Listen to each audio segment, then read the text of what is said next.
So for those of you who don't know me, my name is Catherine Beckett. I'm on the faculty in the Law Societies and Justice Department and also in the Sociology Department. And in that capacity, I've had the distinct pleasure of teaching the Juvenile Parole Project last year, and I will again next year. As most of you know, there are far too many people serving excessively long sentences in Washington State and across the country. But Washington State courts have created several routes to post-conviction review for people serving life and long sentences. Many of those opportunities pertain specifically to people who were juveniles under the age of 18 at the time of their offense.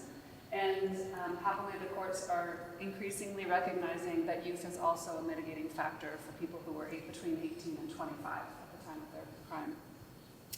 Many such individuals have come home from prison, and that is thanks in large part to their own hard work as well as the hard work of the Seattle Clemency Project, who's hosting this event today. But many others have been left behind, and that's where the Juvenile Parole Project comes in. So LSJ's Juvenile Parole Project was created in 2020. Feel free to correct me if I get any of these. Okay. Was created in 2020 by Emeritus Professor Steve Herbert in partnership with the Seattle Clemency Project. And to date, it's very much a collaboration between SCP and the Law Societies and Justice Department. SCP, the Seattle Clemency Project, was formed in 2016 to provide legal services to people who are serving longer life sentences. And in the Juvenile Parole Project, our student teams work with volunteer attorneys who are procured and organized by the Seattle Clemency Project to represent people seeking post-conviction review. And this partnership has been fruitful in many, many ways.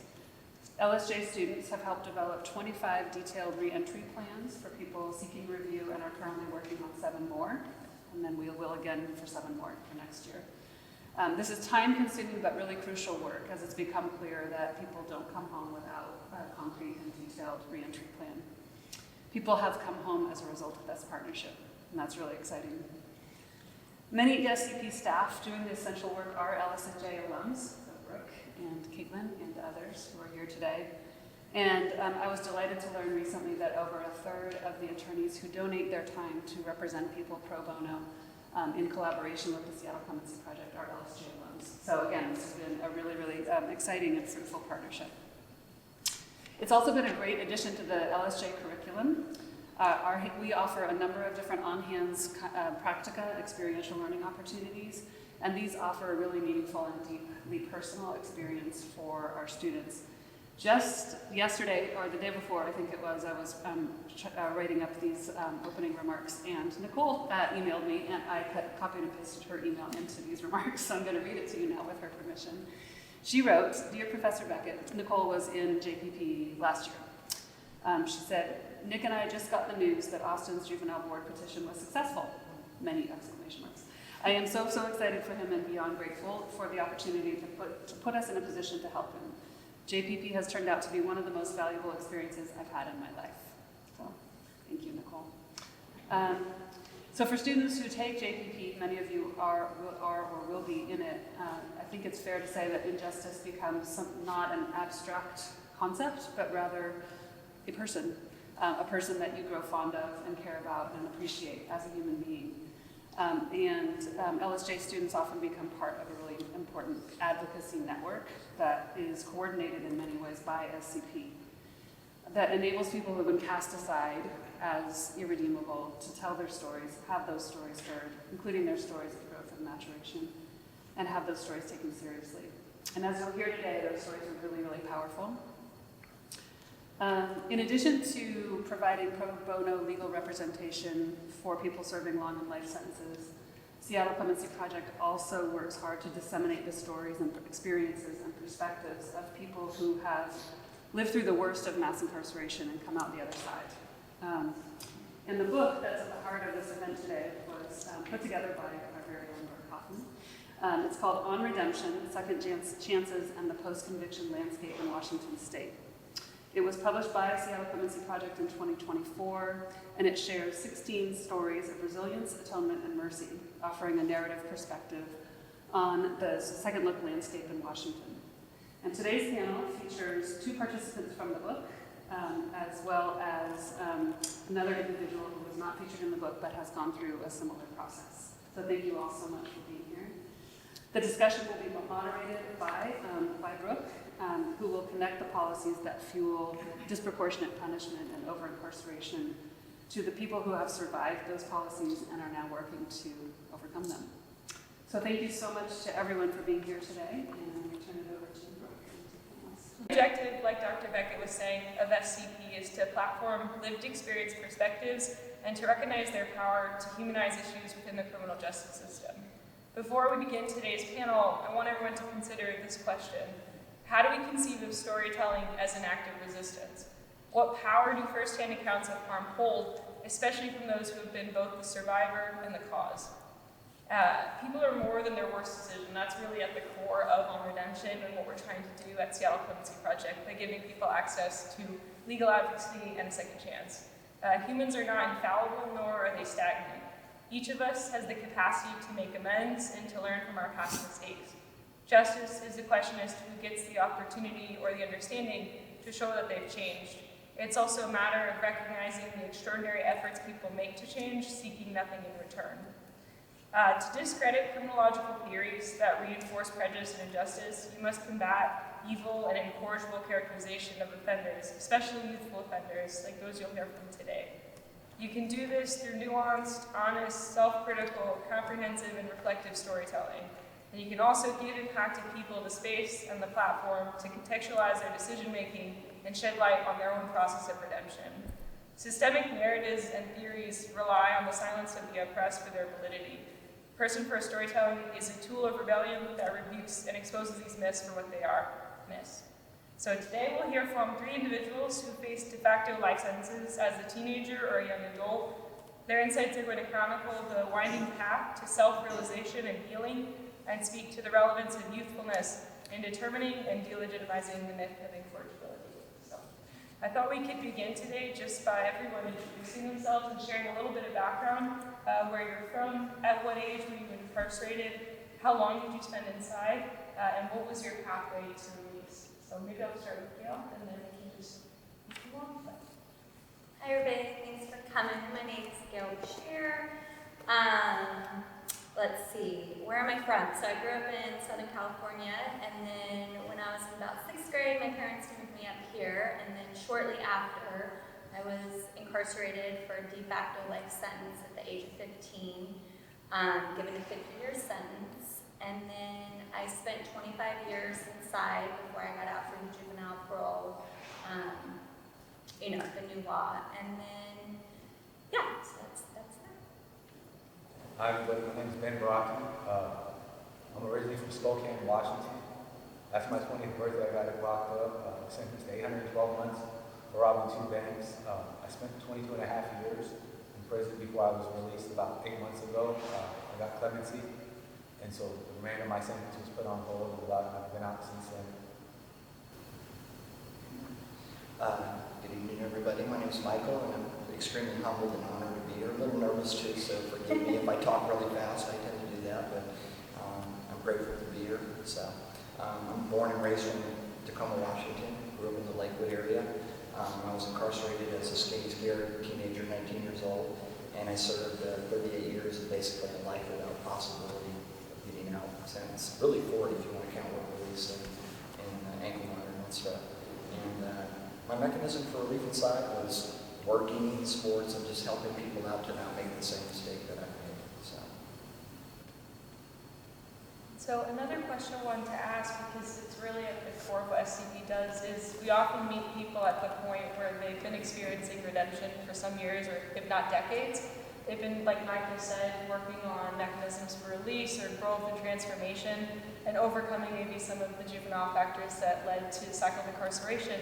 But I wanted to ask everyone today, what steps were you taking as an individual to grow or prepare yourself for a second chance? But more importantly than that, was there a specific experience or a turning point in your life that led to that decision to change?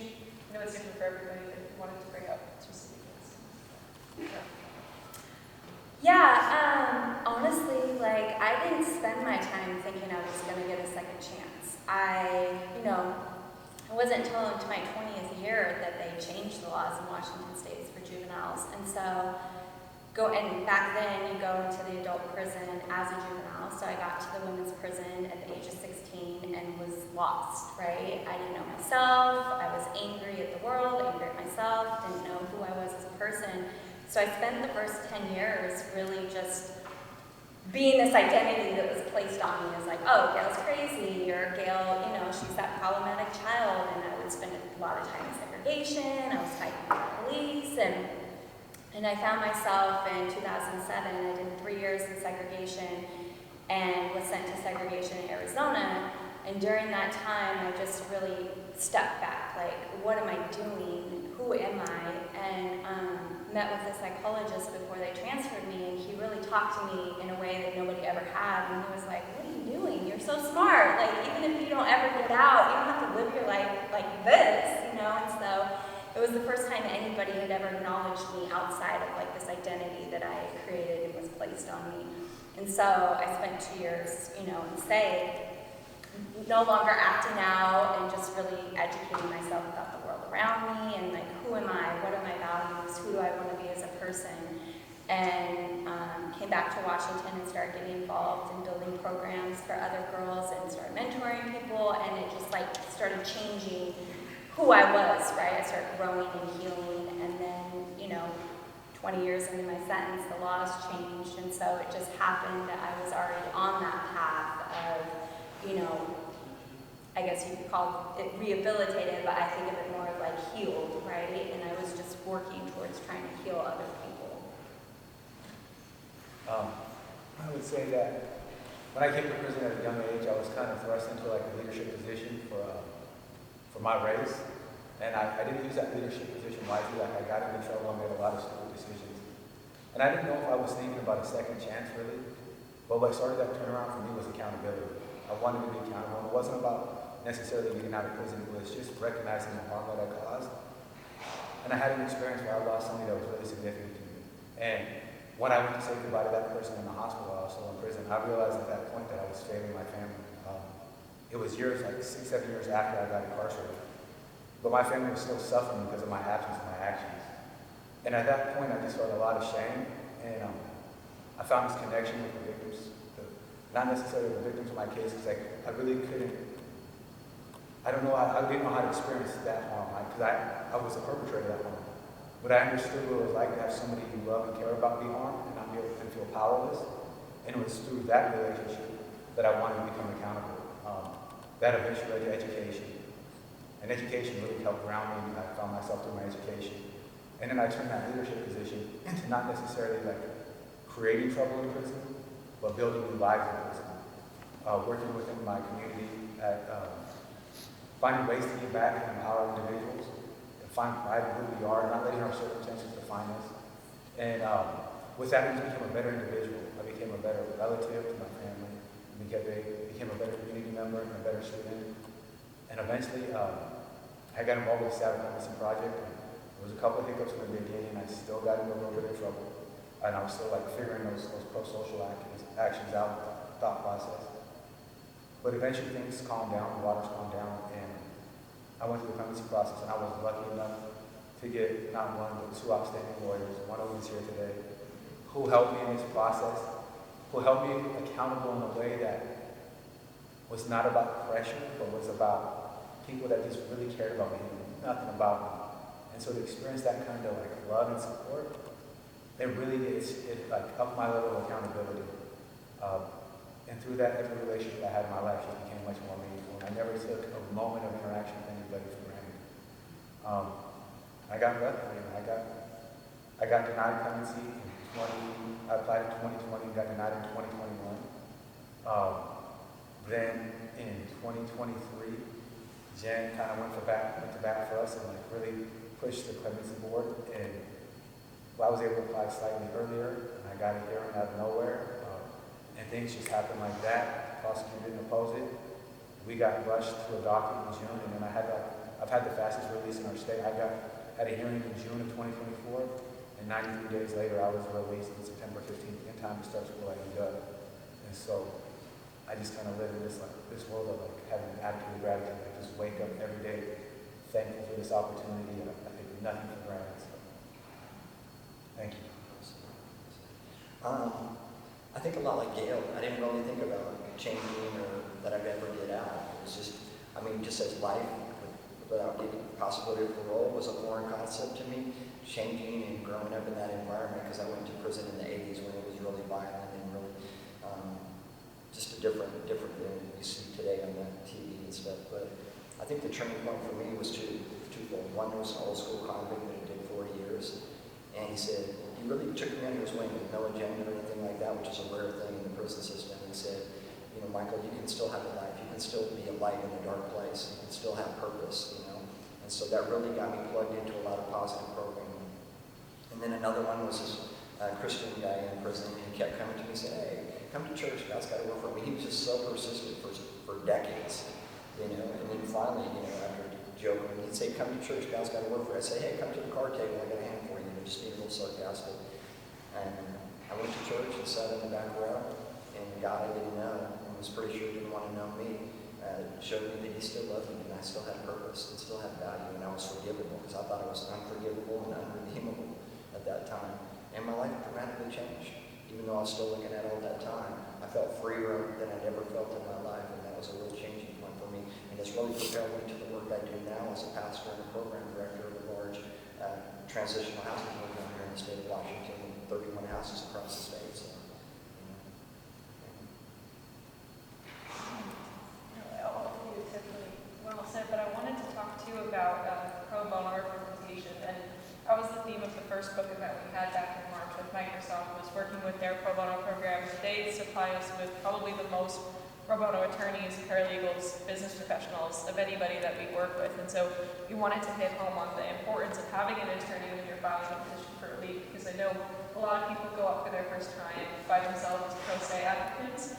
And I was wondering if anyone could speak to the impact of having a lawyer or just an advocate in general, and how that changed. Ben, you spoke to it most, but how that changed your prospect for relief, or what it was like partnering with somebody after decades of not being on your own, but maybe not having someone in your corner in that way, and how you build that trusting relationship with your volunteer attorneys or attorneys. So my relief is a little bit complicated because I was one of the first ones to go before the ISRB board when they implemented the new law.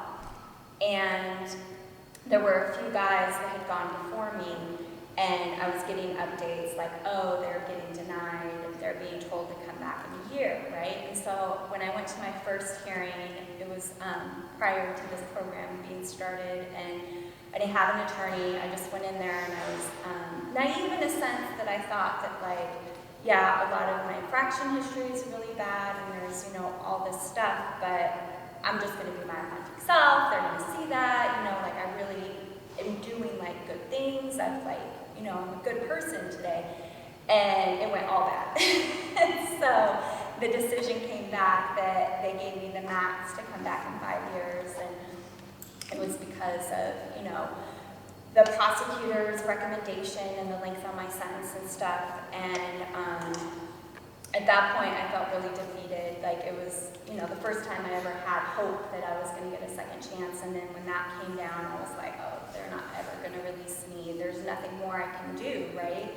And an attorney, Jeff Ellis, stepped in, and he works with the Seattle Clemency Project, and he took my case up to the courts. And so we sued the parole board and were able to get relief. And I think the thing that was really meaningful about that is it just didn't help me get a second hearing, but it really kind of put pressure on the board that you have to have some type of evidence, or there has to be something to justify why you're denying relief to them, aside from, you know, the length of your sentence and other things. And so, yeah, and I think that the thing that sticks with me about having Jeff there is my whole life, you know, since the age of 15, being in prison, anything I like fought for, whether it was programming or where I was being housed, I had to fight for myself, right?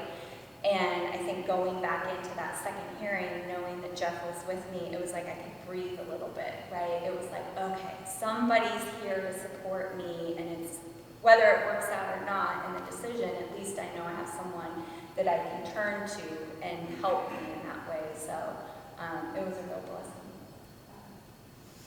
Yeah, I would say for me, the significance of having a pro bono attorney is Justice isn't harvested evenly across our state. Counties, especially on the east side of the state, are really strict. You're not going to get the same type of relief you get in King County as you would in Eastern State County. So there's always these hurdles. Like that hurdle gets higher. It seems like the farther you go away from the Cascades. Second, and I know this is going to sound horrible, but like lived experience doesn't count for anything in the real world, right? Like it sounds great. People love to use that term, lived experience. But when you get in front of anything meaningful for those opportunities, usually they don't put no weight behind that lived experience. And when you approach a petitioner and you're petitioning the court, you have a phenomenal argument, and you've laid it out beautifully and logically in your brief. The court doesn't care because they see that you're pro se litigant and you're in prison, right? Having an attorney gives you instant credibility. Having a pro bono attorney means that you matter, right? Attorneys, you can pay any attorney to do your project if you have the money. But a pro bono attorney comes on because they believe in your case, they believe in this cause, and it matters to the courts. Like they can pick up on that, right? Why would an individual like my attorney, who was 30 years a prosecutor, right, in our state, now represent a felon, right? It's because he saw something in me. And I definitely believe that made an impact with the board. I definitely believe it really made an impact had we chose to pursue relief through like a legal course, like with appeals and appellate process. You can never underestimate the value of hope. It's a currency that we use to carry forward with, right? Having those attorneys gives people hope.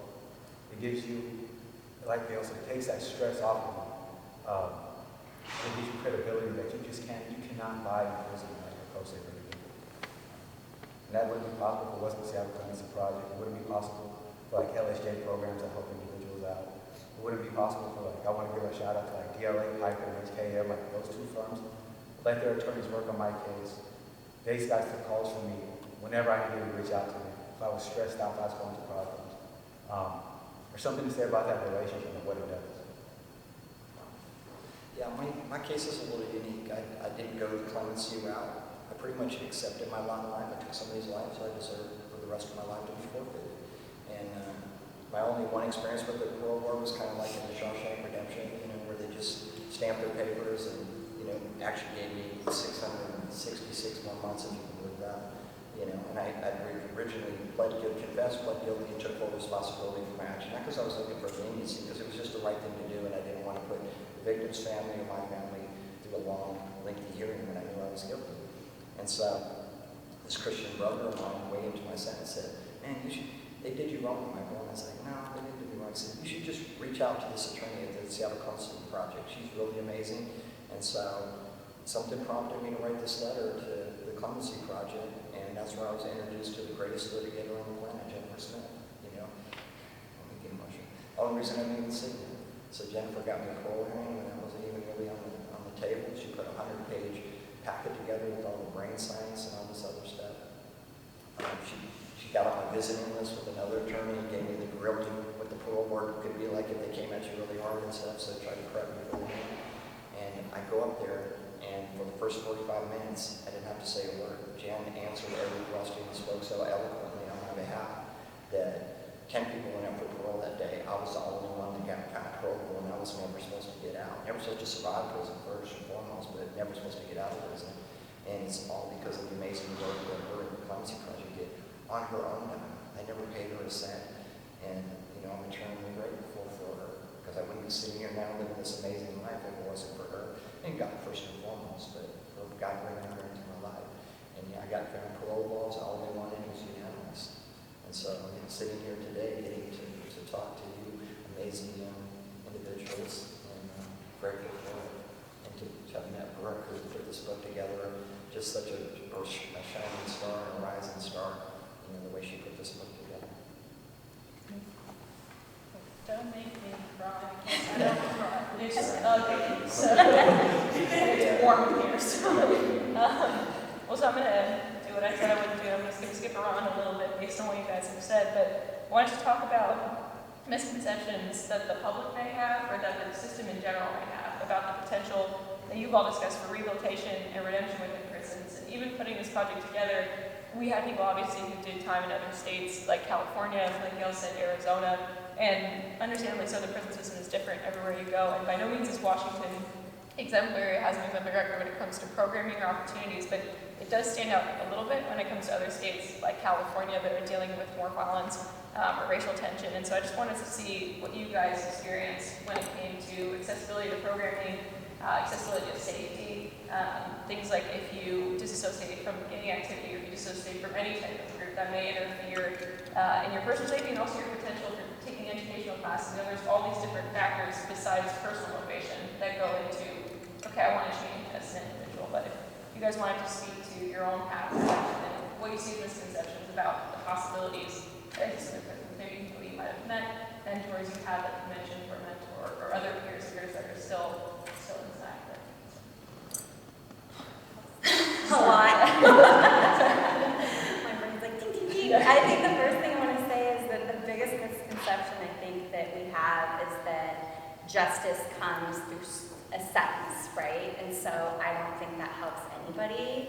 It doesn't help the family heal or the victims or, you know, the individual gain a sense of rehabilitation. And so I think that that's why it's so important that we have more pathways to open up for second looks, whether that's, you know, more people going before a parole board or whatever that looks like, right? Like, I think after a certain point of time, you have to have that hope that there's going to be some glimmer of light, otherwise you can just become suffocated in this darkness of I'm never going to go anywhere, right? And so I think that's the first thing. I think the second thing is that the two programs I've seen that really help people heal and grow is peer-led programming and higher education, and they're the two hardest programs to get inside of the facilities. And it's like this constant battle that we have with DOC about, like, okay, you see individuals out in the community who did, you know, an extensive amount of time, and you can see the benefit that they can have to coming back in and being mentors or helping with programming for people that may still be struggling in prison or looking for someone like, this is how we did it, right? And when you create the barrier that we can't go in there and help people, I think that it's just needed. And then higher education is hands down. I think all of us can speak to the fact that it's very frustrating that only a certain amount of people can get into the programs, and they're just so limited when there's vast amounts of volunteers that are willing to go in and provide it. But I'll stop there. Yeah, I'll definitely kind of echo what Gail said. There's no correlation between the length of a sentence and rehabilitation. In rehabilitation, it's not linear, right? Some people kind of might think it's vertical, but it's really not vertical. Rehabilitation, it's a descending form, right? And the more rehabilitation you get, the more momentum you gain, right? But the problem comes from like the opportunity to program a person. How can you expect offenders who have like more than 7, 10, 12, 15 years to get access to higher education? The way the policy is set up right now, if you have 7 years or more, you are not a high priority for education, for higher education. So that in itself is a struggle, right? To me, I equate like riverbeds and rivers to populations in prison, right? The way a river runs, it's just going through time, right? It's just there in space before it moves on. But what controls that riverbed and guides it, what controls that river and guides it is the riverbed, right? That riverbed is there in time. That riverbed creates healthy ecosystems in our communities, or like it puts that water where it needs to be to make better our communities, right? That riverbed is individuals serving long sentences in prison. They're not going nowhere. They're at the prison system for a long time, and they're the ones who are guiding those guys that are coming in with 2 years, 3 years, 5 years. And they're the ones that are making sure that they get to where they get. But if we don't take care of our riverbeds, we don't take care of our rivers, right? And that's our communities. So I think like giving guys that have long times in prison opportunities to heal themselves, opportunities to better themselves is significant to how we do time when we look at rehabilitation within our state. And so that's something I'm really passionate about, is making access to higher education available to everybody that's incarcerated. Using taxpayers' dollars wisely. Like I said, it goes back to like lived experience to me is like a catchphrase, and so I think it's rehabilitation. Because I don't think DOC is proactively or meaningful. It's not meaningful rehabilitation unless an individual wants to make it meaningful, and that in itself becomes a problem. And that's when that vertical descent I was talking about runs into a roadblock and stops it. You're a tough person to go after. I just sat here because I didn't want the whole parole board file sitting behind the table. Yeah, I'm sure there's misconceptions and stereotypes that are perpetrated, and I was in that vein when I was young. I remember being a teenager, and I lived right across from McNeil Island prison, and I'd read the paper saying, "Oh, they're playing baseball, they're doing this, or they're doing these things." And I'm thinking in my mind, naively, why aren't they making big rocks into little rocks? You know, why do they get to do that stuff? You know, and then I found myself in prison. And you know what I found? People. We had a guy that was a nuclear submarine captain. We had guys that were amazing artists and athletes and fathers and sons and brothers and grandfathers, you know, all in the same prison. They're just people. You know, they just made a terrible and tragic mistake. And so you're not a sum of your worst mistake. You're not limited by that. You're not defined by that. I'm not defined by that. I refuse to be defined by it. And I was grateful that I got a chance to go to Monroe in the 80s versus Walla Walla, which was the deadliest prison in the country. I was very close. They actually had been sent for there, and it was some kind of divine intervention that rerouted me to Monroe, where they actually had a ton of programs, vocational, educational, every kind of program under the sun. And then sadly, those went away as budget cuts came. But you know, I'm so grateful for that period. It really got me centered and grounded, and feeling like, I mean, it's such a cliche statement, and there really is no way to pay back or pay forward for what I've done and others have done. But it did give me a sense that I'm making a difference.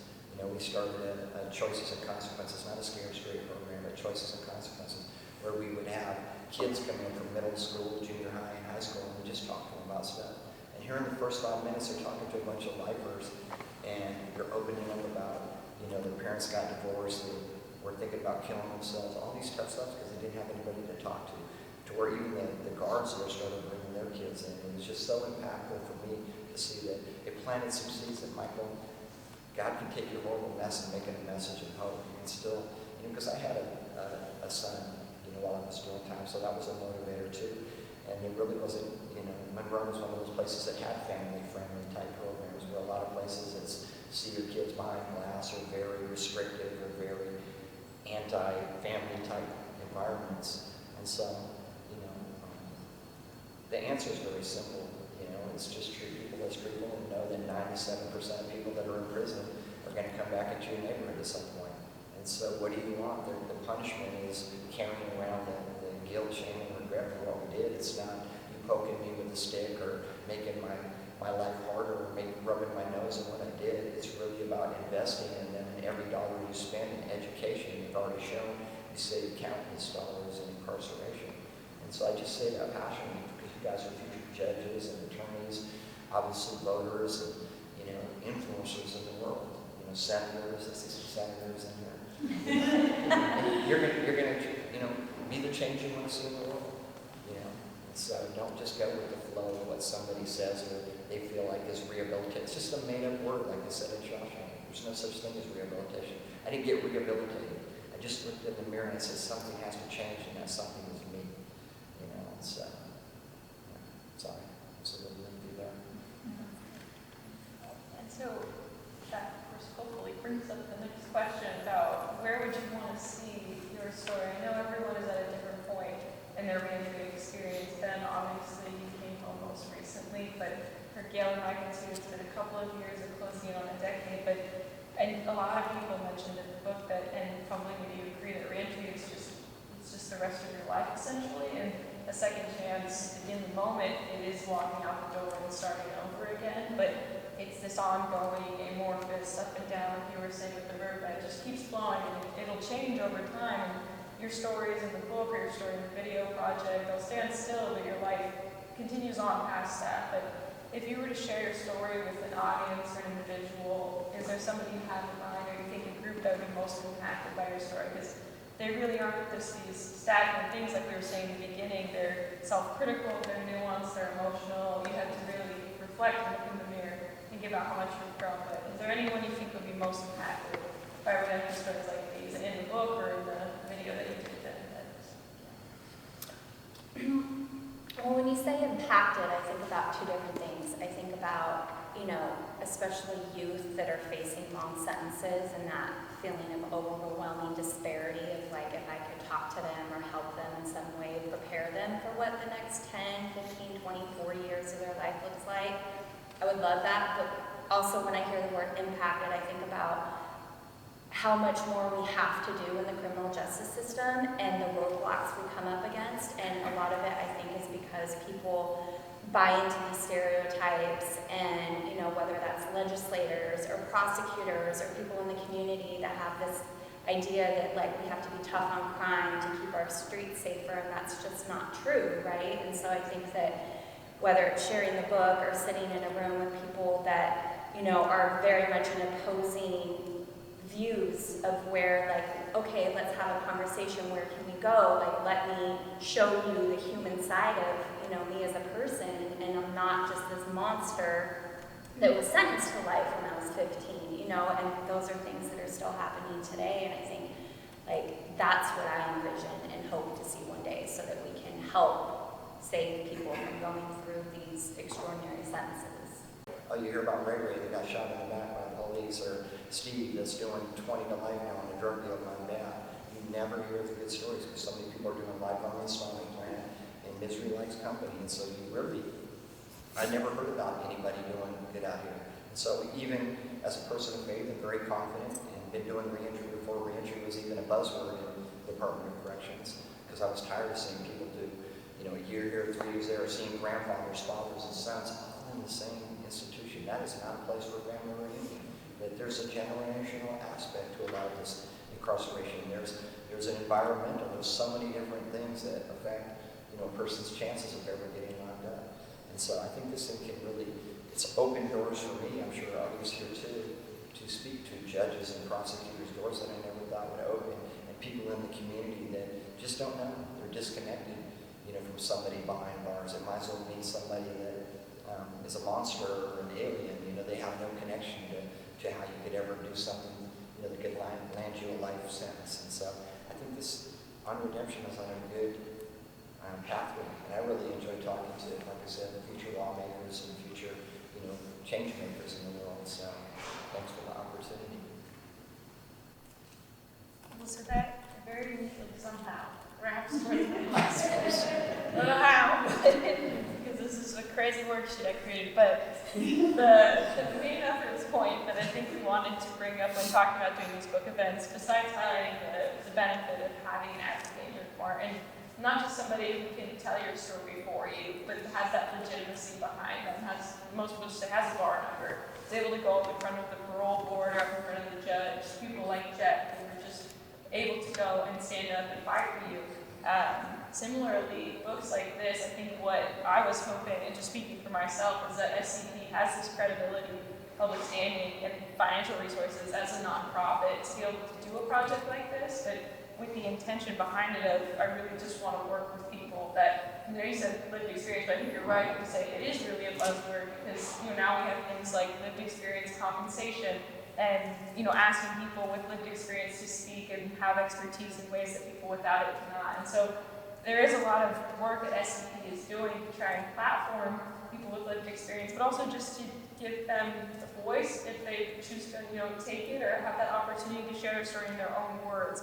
And so what we're trying to do with these book events too is talk about ethical storytelling and how organizations like South Clemency and other groups too in Washington can adapt their ethical storytelling practices and do things like, whether it be the book or hopefully something less expensive in the future, or just video projects like Ben, like a 9-minute video where he's able to take us around UW for the day and we're able to meet his 2 attorneys and just get to hone in on his story and just the beautiful way that, he says he doesn't speak, but it's beautiful every time, so I don't know how he does it. But I wanted to ask everyone, what does the phrase ethical storytelling mean to you, or how have you experienced it participating in this? Or other speaking opportunities you've done, how is it that organizations like SCP can approach you or somebody with incarceration experience or has been impacted by justice and adverse policies, and how can we utilize your experience or not use it, but platform it in a way that best suits you?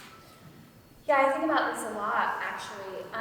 I think for me, the biggest thing is that there has to be transparency between whoever wants to do the interview and being really upfront about, okay, what is your agenda, what's your motive, and really laying out for people and having them understand not just what you plan on doing with their story, but sometimes, like I've even had this happen to me when I first got out. I start talking, and then it's not until after the fact that I think about the ramifications of things.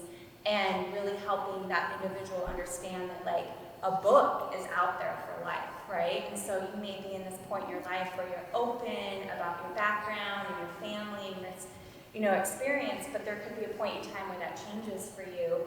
And so a book is a little hard to like retract, but if you have something like on hold consent, where if it's something that's on your website or a podcast, something that can be deleted, just having that relationship with the individual, that at some point they choose to like retract their story or not want to participate anymore, that you don't take it as a slight, but like, okay, I can understand this may be traumatic for somebody, whether it's their family member or even the victim's family, right? Like I always hold that really dear to me, and like when I show up in spaces, because I don't want something I say to somehow get back or somehow recreate trauma for my victim's family, right? So I always think about transparency and ongoing consent.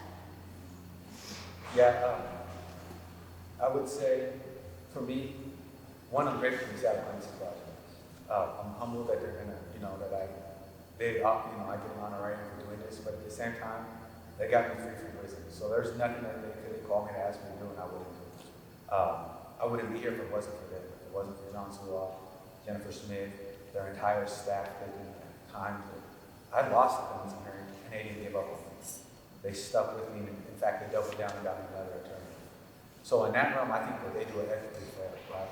Other organizations, though, I would like them to treat individuals that you're barring somebody's trauma, right? And like Gail said, not only barring our trauma, we're also leaning into the trauma that we cause. And we don't know how that's going to affect those individuals, right? And their families when this resurfaces.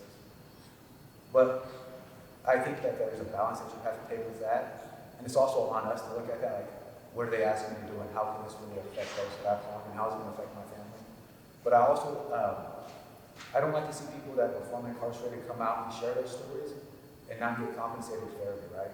If you're going to pay somebody who's considered a professional field $5,000 to come do a speaking engagement at your organization or like wherever you're at your platform, I think when you take somebody who's been incarcerated for 20 plus years, they're a professional in that field, right?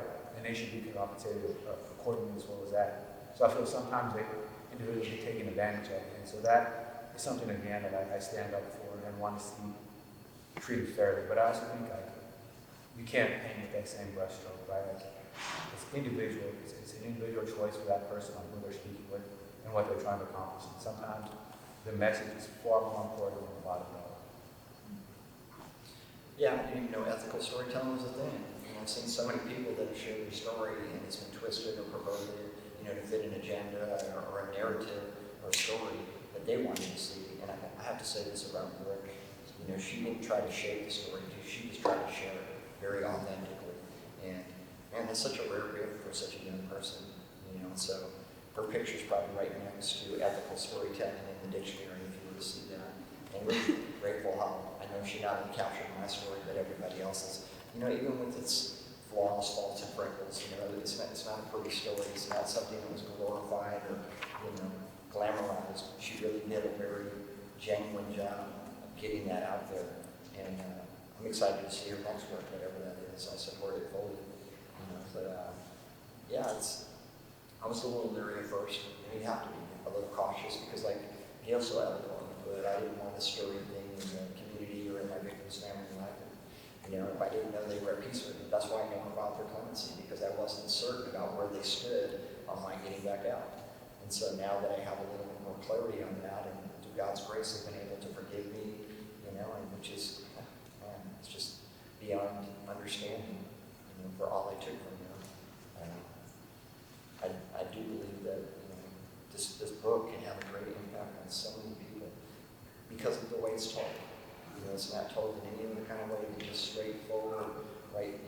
These are people, there were people in the community, again, they could be your neighbors, they could be your family members, and they just made a mistake with them, they rose above that, with some help, a lot of help in the community. And so, we couldn't do this alone. So I'm grateful to all the other people in the community, along with the Clemency Project that have been there in my support network, because that's the biggest thing. You get somebody out, but what do you do with them once they're in? That's when the real work starts. It really is not a lot of support groups, and as Ben can testify to, not a lot of people's, there at the door to really help you with the help you need. Not a handout, but a hand up.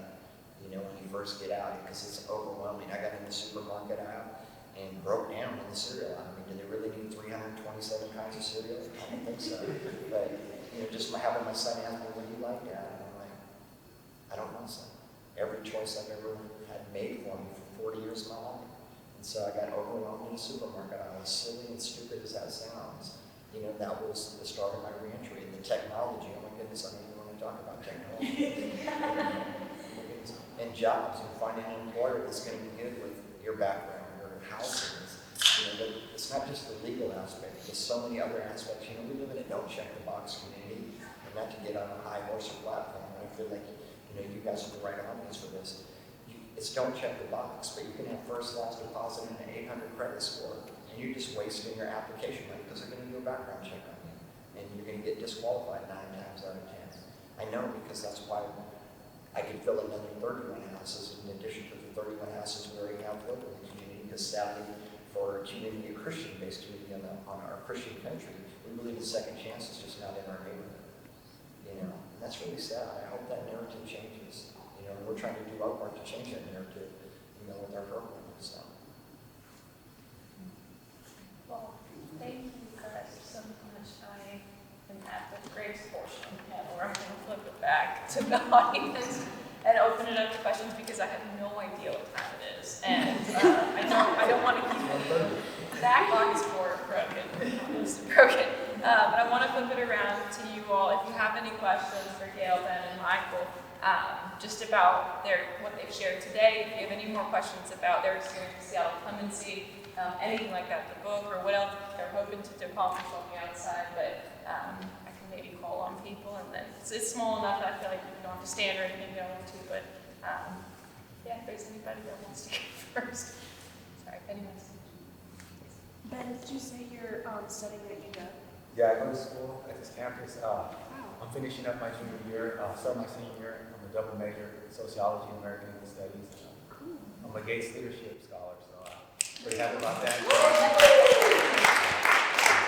What's your plan next, man? Law school 2026. Start prep this summer. You don't know any good programs? Future lawyers, please share them with us. We should study for the LSAT together.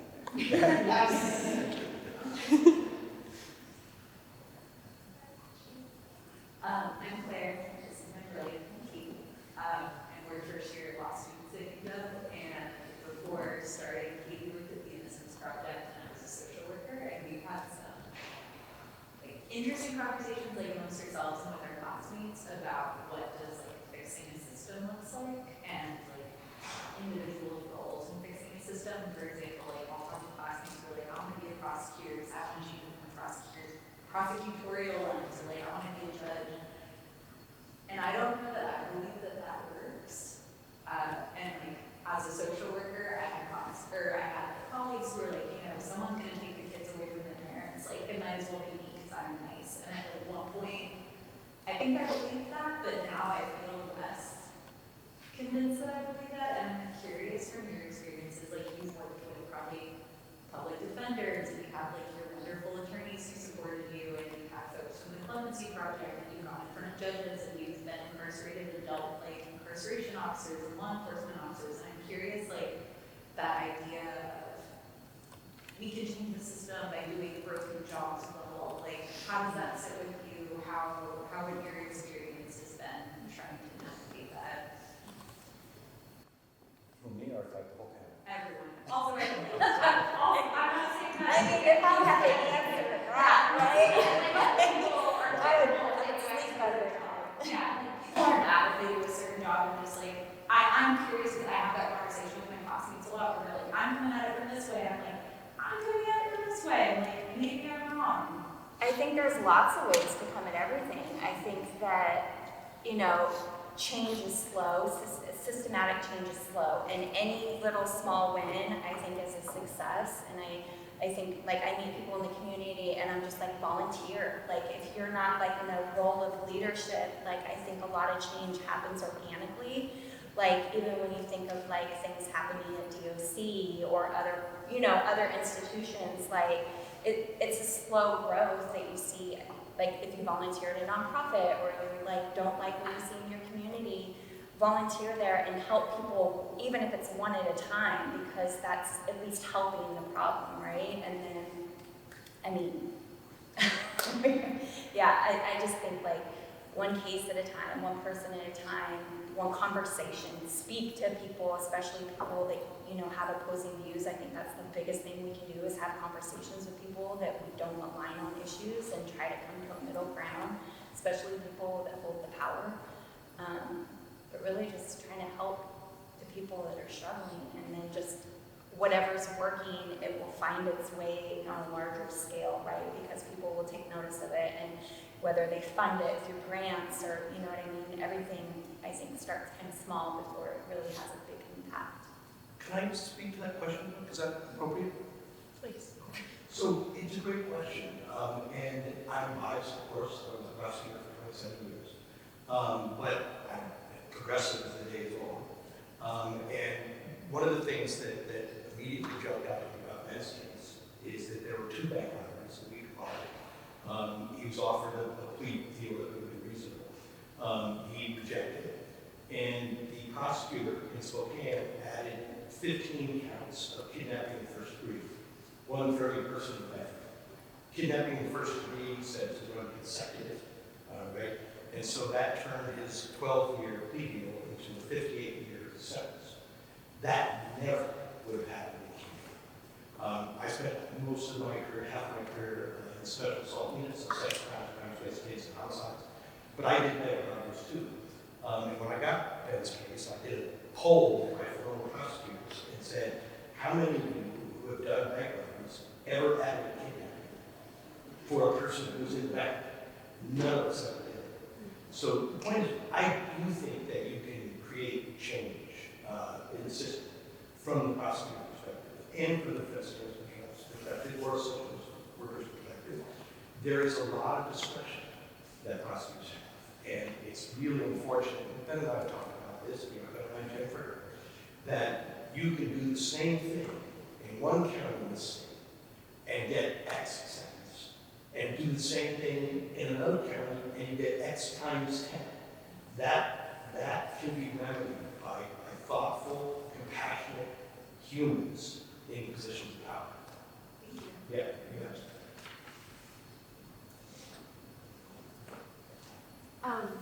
So as Professor Beckett mentioned, the petitioner that I worked with, JPP, was recently, his petition was successful. So he's facing an entry soon, obviously. So what kind of support and level of involvement from people that were either involved with your petition or just in your life in general is helpful to you guys in the first couple, or was helpful to you guys in the first couple months of reentry? So I think I'm still part of like reentry. I've only been out I haven't been out like 10 months yet, so like I'm still figuring things out. I would say the support I have from my attorneys has been phenomenal.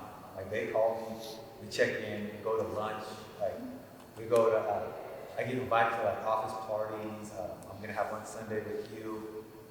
Bianca's like constantly checking in on me. Like she's like really motivated for me for law school. Like, hey, Ben, here's some tips, do these type of things. Like, so I got really lucky in the fact that I had two attorneys that they're not my attorneys no more. I prefer them in my profession, but they're my friends, they're my family, right? I care deeply about them, and I know they care deeply about me. I think there's this misconception that it's about empowering individuals and letting them figure things out. And I think people think if you do them a disservice, like when you handle them. But in my case, I think the opposite is true. Like I felt like I was gone for a long time. I went in young, like these guys can attest to, and I needed to be handled. Like I needed you to do the thing that you were asking me to do 4 or 5 times in front of me, and let me just watch it over and over, right? And then I can pick that up and say, hey, Ben, here's an iPhone, and if you do this, this, and this is how it works. No, I need you to like actually do it. Let me just watch it. Right? If I were on campus, I didn't know how to get to any place. Like I needed somebody, and no one did, but it would have been so much more beneficial if somebody at UW like, hey, I'm gonna walk into your class. This is how you get here. So I'm gonna sit with you and stuff. And one of the things I'm doing at UW is I created an RSO for formerly incarcerated students. So we are definitely looking for help. Like, so if you guys are interested, please hit me up about that too, right? But like, I think that's important. I think taking your client and you're not disrespecting them by doing things for them, right? Like what you are is our confidence. We're scared when we come home. Like like I was, and I didn't want to do anything foolish, and I didn't. When somebody told me to do something that was so simple, like I froze, and I was like, man, I don't want to look dumb. And so like that in itself creates a problem. So if he's like, hey, I'm gonna do this for you, just let me watch like 3-4 times, and then I'll pick up, I'll be observant enough to see how to do it myself, and then I'll start integrating my help into it. So eventually I am self-sufficient in that, whatever you're trying to teach me. No, I just want to briefly add one thing. I think one of the most important things that Ben kind of touched on is allow the space for vulnerability, because there's a lot of pressure, especially like we've done all these great things in prison and we have all these great people getting us out, and we see all of our friends in the community who've been home doing all these great things, and it's like we put so much pressure on ourselves that we don't want to look inadequate, we don't want to burden people, and so I think allowing for a space where they can be vulnerable and be like, can you please come to campus and help show me around, or I really need someone to be in the car with me while I drive around, especially in Seattle, right? Like, I had anxiety. Of all things, I got a therapist when I first came home, and through a nonprofit, through a reentry program, and I lived way out in the woods, past Olympia at this time, and I had to drive into downtown Seattle for my first time to have like a therapy session on the anxiety I have driving and being around people. I'm like, are you kidding me? Like, I couldn't figure out how to park, my GPS wasn't working. I like was in tears. Like, I was like hysterical. Like, what am I doing? How am I gonna get out of here? And so just like being mindful of like what you're asking people to do and making sure they're comfortable in that. Yeah. I mean, I was really blessed. I had an amazing family support and faith-based support, but they didn't know how to support me because they didn't know what I was going through. And so little words like, oh, it's easy, Dad, you can do it, those became trigger words. If I hear easy one more time, I'm going to jump off this roof, because things that you guys grew up with are as easy, on the phone. I had to make a schedule. I was one of the first people on the graduating reentry ankle brace. I said, oh, it's simple enough. You just have to make a schedule out for where you're going to be, for 7 days a week. It took me 5.5 hours to make the schedule on this flip phone. I sent it to my CCO supervisor, and the first page came out perfect. Every other page came with one letter on top of another for infinite pages. And she calls me like, what did you send me? My schedule. I'm like, man, I just need somebody to be patient and walk me through, like the Geico caveman I was. That, hey, I need to see it a couple times and then do it myself. Don't do it for me. Just show me how to do it. And that's a rare quality, and I was blessed to have that with the ministry that I work for. But a lot of people outside, they wanted to help. They meant well, but they just didn't know how to, and I can't blame them for that. It's almost like somebody coming back from war. If you haven't experienced what they've experienced, you don't know what they're going through, what their thought process was. I thought when I was first riding the bus that everybody could tell I just came out of prison. It took me about 3 months to shake that feeling, and it's like, so some things you just have to, over time, they start to heal and get better and more normal, but there's still things, you don't want beautiful wife that I tell her, just don't know how to I'm just going to have to be patient with me and figure it out. And she's a saint when it comes to that. So I'm really grateful that I have those things in my network. But I wish it was a bigger support network out here, that everybody's just out trying to figure out their own little reentry and stuff. And I'm grateful, the Clemency Project did have Carlton and others that were running mentoring classes because it's a big deal when you go from the streets to prison. You got to figure it out, and it's life or death for a lot of people, and there's no manual, But it's just as big a transition coming back out from crazy environment of prison politics and life in there, and coming out here to the speed and people bumping into you and calling you the P word and B word, which are big triggers in prison for a lot of people. Not me, I never really gave into the convict code, or you got to roll in this car with these people. I just said, man, I'm going to hang out with you. I want to hang out with people that I have like and stuff. But just a lot of different things that you just don't know until you're walking in it. So I taught reentry classes, so funny, inside of prison, and they were all theory. My budgets, and my plans, and get a bike and go here. It's like, I look back at it now, and it's just so foolish. It's so naive. Now I get to do what I'm passionate about, because I believe God has used that lived experience that I have now to help the next person, because I know what your struggles are.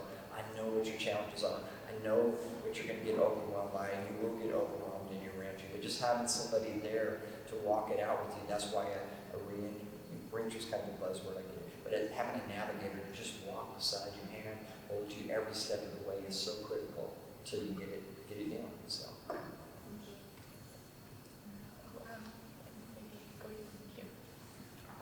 Go here. Thank you guys so much. My name is Musa. I'm a sophomore, and I go to the University of Pennsylvania. And in Philadelphia, we do a lot of reentry programming work in various prisons, and oftentimes there isn't a path to parole. But what we see is there's still lots of hope with the individuals where they believe that something better may occur in the future. And I'm curious to know, because the path to parole and reentry is not a smooth one, and there's many different setbacks. I'm curious to know, in the moments of setbacks, where do you all find hope? Whether that's in a person, a religion, in yourself, how do you manifest the amount of hope to be able to continue to push for the freedom? For me, I think about people, been locked up for a long time, started getting my shit together and started learning about the world, and I started listening to talk radio, and I was hearing stories about people that were in Haiti that were so impoverished that they were making this 15 years ago, and I still remember hearing about these families making cookies out of dirt and, the few things that they had just to nourish themselves, or hearing about things that are going on in the Middle East at that time. And so when something happens to me, I try to remember, even when I was in long-term segregation or in prison for life, right? I would try to hold on to okay, it could be worse. And what I would do to keep myself holding on to that momentum is I would work to try to help people. So I was a mentor to a lot of the younger girls that were problematic or individuals that were having mental health issues. And so I would spend my free time just talking with people and helping people because it gave me a sense of purpose.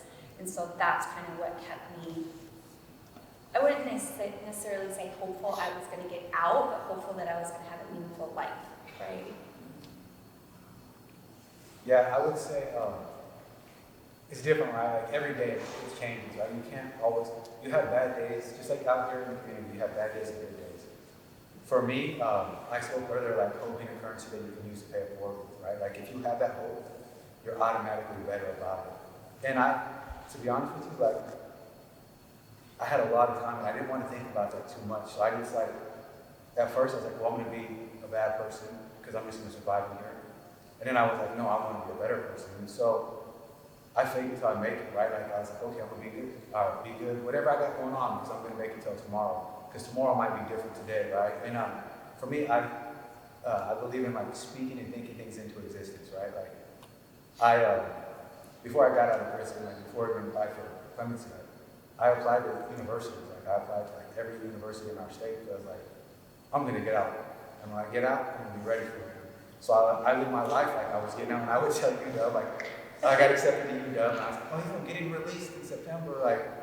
But something happened. Can I defer another year? And then a year ago, oh man, COVID is really messing things up. I was talking about things I need to defer one more year, but we're on my way out. Don't worry. And I just kept lying and faking it till I made it. One day the world aligned with me, and UW was hey, you got to start fall of 2024. And I was distraught. I was Bianca, I'm Hugh. I'm not getting out. What am I going to do? I'm not going to go to school.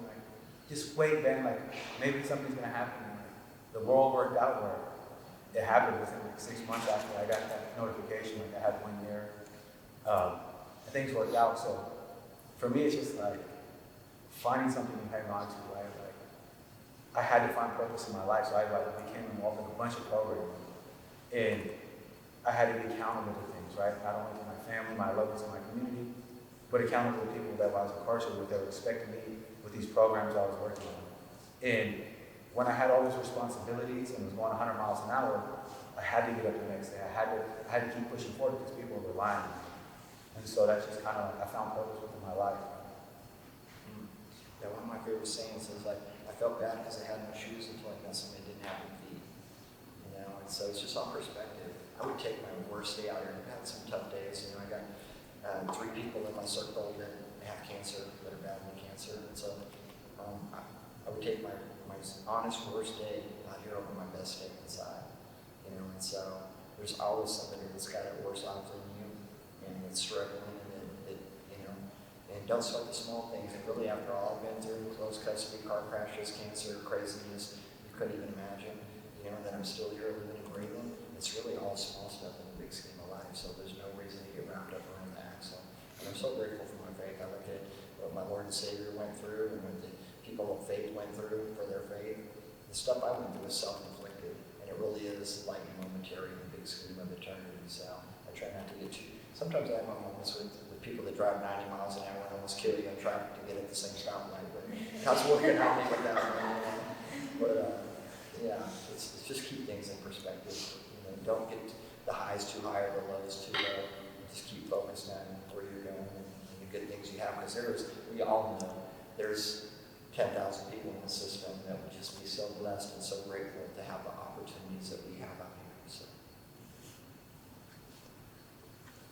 Hi, I'm Tanya Erzin. I'm a professor at the University of Puget Sound and one of the founders with Gail of the FAPS program, which is a higher education program at the Washington Correction Center for Women. And I was wondering if Gail, but both of you as well, could talk a little bit about how reentry is different based on gender. One thing we've seen, especially recently, is so many people identify as women getting out of prison are struggling. There's been a lot of people dying over the past several years, and I know also the clemency process itself is really gendered. I know that from a great letter you all wrote, we contributed to first who got clemency, and the sort of expectations around how the way that gender manifests in that process too. So I was wondering if you could talk a little bit about that. And Gail and I have been working on a project for years at this point on the history of incarceration of women and girls in Washington, looking all the way back to 1913 when they created the Washington State Training School for Girls. So I'm thinking about this a lot lately. The reason that they were sent there really was just because they didn't know what to do with young women at that time, for pregnancy, for abuse. And so I'm just, curious how this manifests in reentry, the work of clemency, in any ways you wanted to address that. I think gender is, it shows up in many different ways, and depending on who the individual is, it could look very different. But I think that for women, there's just underlining different issues that they deal with when they come home. A lot of times they go back to being mothers and caretakers, or they're the ones a lot of times that are taking care of their older parents that may be suffering through illness. I had that happen to me when I came home. Both my parents, when they got COVID hit like 3 months after I got home. And, I have brothers and sisters, but I was, the closest female sibling, there. And I took on, if my dad almost died, I was like an in-house nurse for many, many months. But, and I think that the support services for women is lacking, right? Whether it's just individuals that have gone through what you've gone through or mental health services. And so when you take that on, I think that just leads to relapses, addictions start kicking in, you feel overwhelmed, and you don't really have someone to turn to. So I think reentry, there's a lot of differences with your entry, but I think that our system as a whole, like it came up yesterday for me again, the way that women are viewed inside of a prison, right? So DOC tends to perpetrate this narrative that, women communicate emotionally while men are pretty direct and frank, right? And so teach this narrative to everybody who encounters people from DOC, but then you have situations like a clemency hearing and you see a female and they're not hysterical, right? You view them as, oh, you're not emotional, therefore you must be broken. But what happens in the women's prison is we get taught, if you are emotional, we are not going to take you serious. We're going to think you're dramatic and, unrealistic. And so we get taught, in order for people to take us serious, we have to show up, don't be emotional. And then so we get these second chance opportunities, whether it's a hearing or resentencing. And we're like, okay, I need people to take me serious, stuff all my emotions, just try to show up, and we're not hysterically crying, and so therefore, and then we get deemed as you're not remorseful, right? Like you don't care about the harm that you caused, and so there's a lot of issues going on there with just the gender and the way it gets viewed, and a lot of times, consequences of, the way that you view different things with remorse and accountability and stuff, and so I think that we just have to educate people more, whether it's DOC or the parole boards, on what that looks like for women. But I can talk about that a lot, but. Well, I think being in the space, I'm in the reentry space, and I've even been to a Justice Department National Conference on this, and I think there's a big void in women's resources. I know our program is all men's right now. We used to have a women's program, but our pastor's wife, who was kind of the chauffeur, counselor, and the cook and everything for the women's program, her mom got sick, and so the program kind of fell by the wayside. But we do partner with some community agencies, but there's not a ton of resources out there for women coming out of incarceration. You know, maybe there's still a stigma, or people don't really understand that, yeah, women are getting locked up too, just like men, and they need the same help and the same support that the men are getting. I mean, even when I was at Bishop Will's workplace, there was like a women's shelter there, and the women would have to line up like early, you know, and then somebody cut in line and they'd be fighting over just a bed, you know. So it's tragic that we don't support the women the same way that we do a lot of the men coming out, you know, with housing and help, because abuse, trauma, addiction, incarceration, homelessness, I mean, they're all tied in together in a vicious circle. And if we don't address the roots, causes of what's going on, and we just keep focusing on the fruit, we're never going to get any real transformative changes and outcomes. So, my opinion. I think I'll defer to Gail on this for the most part, because she's an expert in this field, and I don't really know what I'm talking about, except I would say that I know there's a disparity. I think it's like women of color are the highest demographic being incarcerated within our state right now, are the fastest incline, gaining momentum, how we want to phrase that. But I would say also it's a shortcut, like on DOC's part and how we do reentry. I think it's not individualized, and I think it needs to be individualized. You can't go to the reentry program for the entire state. Like, you need to have reentry programs that are specific to individuals, genders, and people identify as certain genders, right? I think if we're serious about recidivism, reducing those rates of rehabilitation, we have to meet people where they're at, right? I don't think we take shortcuts with that. There's other ways where we can take shortcuts and make our community safer. And reentry, I don't think is a space that should be taking a shortcut with. I just want to add one thing really quick. Gender responsivity is a trend right now, right? So DOC, all these places, it's like, oh, we want to be responsive to gender. We want to focus on what's happening with women. And while it's great, I think it's also like anytime I show up in spaces and talk about like, oh, what's it like to be a woman in prison? I think it's also really important to talk about we can't leave the men behind, because there's issues that are in the men's prison that aren't in the women's prison, right? Like the stigma on mental health, or, you know, like, again, like, I'm not the expert in this prison, but I know a lot of guys that have done a lot of time, and like hearing what your experience was versus mine, it's like, okay, it's great that we're starting to focus on what women need, but I think that same energy needs to be applied to what needs to be needed for everybody within the system, right? And not leave people behind just because it's trendy to be gender responsive, right? Yeah. Well, first of all, I appreciate all of you for talking today. I feel nervous just asking this question. So, but I've read a lot of stories about how one or two people that just simply believe in you and support you, and how that changes the course of someone's entire life, and how that in itself is an extremely valuable resource, and how, like, just in general, it's lacking resources, and also how it takes a lot of people a considerable amount of time to actually meet or encounter that one person. Would you say that support, that belief, is also a lacking resource for the general population? And if so, how does that shape the course of one's life inside? We also can count first. Can I answer first? Yeah, I'm so grateful. I mean, this is pre-COVID, because I was locked up pre-COVID, and I know COVID kind of cleared the playing field, but I'm so grateful for the incredible sponsors and volunteers and people inside that saw in me beyond just a DOC number. You know, they actually saw a person and invested in me. Not just the faith-based community, but I'm really grateful for them, because I've had it spoke over me. You're going to get out. And even though I didn't see it, I'm looking over my shoulder. You're going to be a pastor. You're going to do this. You're going to do that. You're going to travel the world. I'm looking at talking to somebody behind me. But, I mean, people that just volunteer their time and their lives to help people. It's such a vital resource inside. It was a game changer for me, and it's why I decided to go back inside, as crazy as that might sound to some of you. I just had a bucket list thing happen, because I went back into Twin Rivers for the first time, you know, and got to speak in there. And I'm just passionate about giving back the same thing that was given to me while I was in there. And it's just a thankless, tireless job. You can be a volunteer one day and get banned from the institution the the next day. That has to change because you're not a robot. Because you try to help somebody once they get out. You know, you're banned from talking to somebody for the first year that they're on supervision.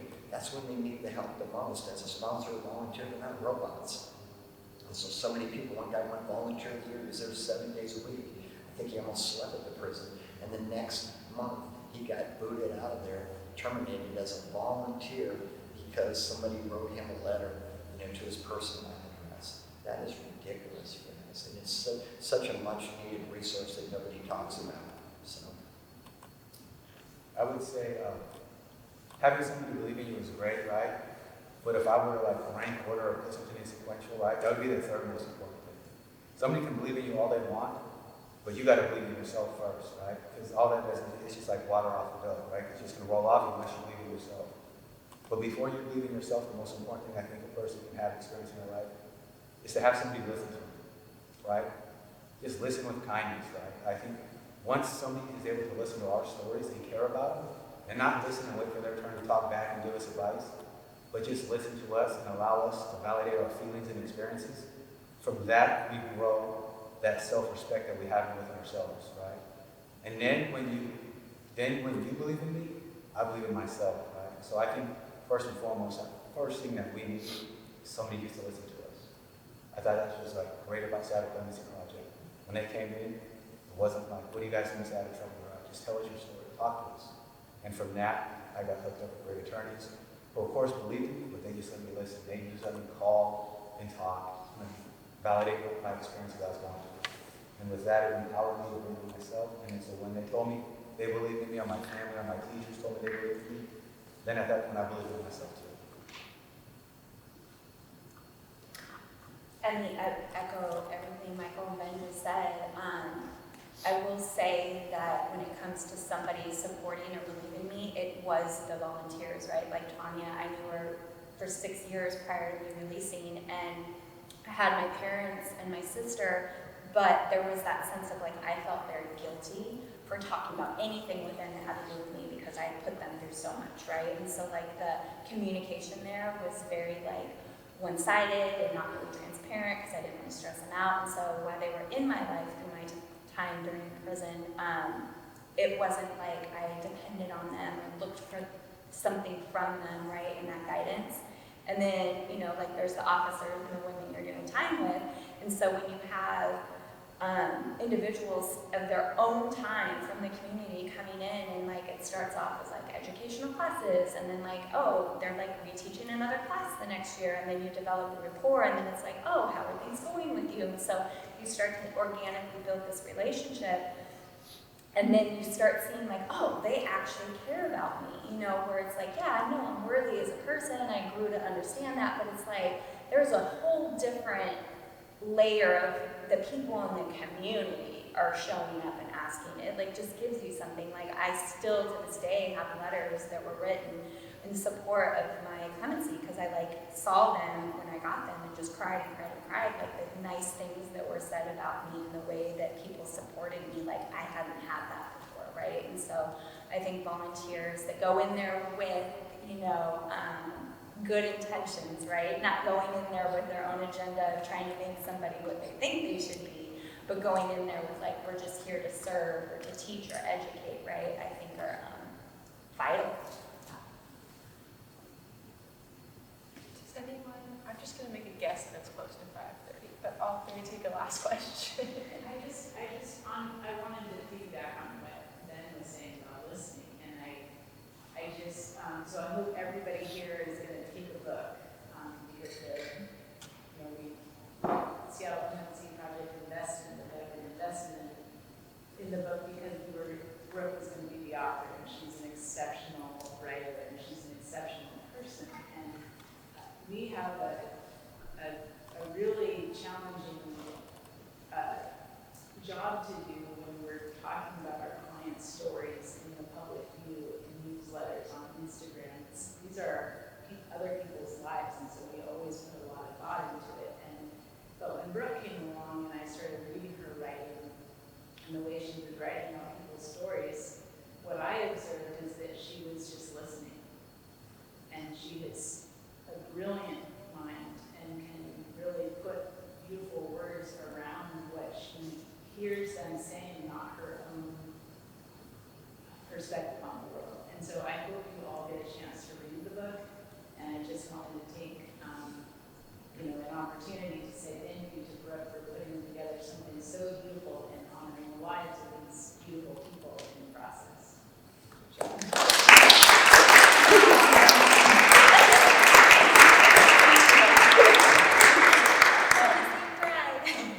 It's not good.